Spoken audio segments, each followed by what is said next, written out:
Hi class, okay ba tong suot ko? Sir, bakit po kayo nakabarong? Di ba August ngayon, sineselebrate natin yung buwan ng wika? Kaya nga nagpagawa ako sa inyo ng tula, di ba? Sir, ipapasa na po sa'yo. Oo, akin na to. At yung pinakamagandang gumawa ng tula, ipanglalaban sa ibang school. Okay, check natin ha. Ang wika ay nagbabago at lumalago. Sabi ng mama mo, tita na lang ang itawag ko sa iyo. Sa kanya. Ano to? Bakit kasama yung mama mo?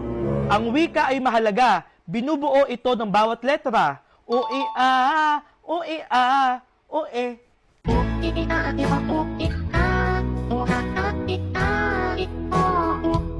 Ang salita ay sumisibol.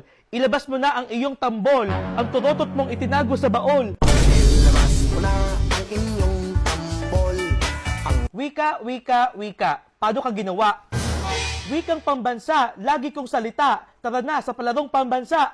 Ay sumayaw, apoy ng tagumpay, tintig ng puso, taas noo, sabay-sabay. Ang wika ay pahalagahan, atin itong ingatan. Ebat adan, ebat adan. Hoy, ano ba? Bakit ganyan yung mga tula ninyo? Pwede bang panglaban yan? Ha? Pwede ba panglaban yan? Ayusin nyo, ha?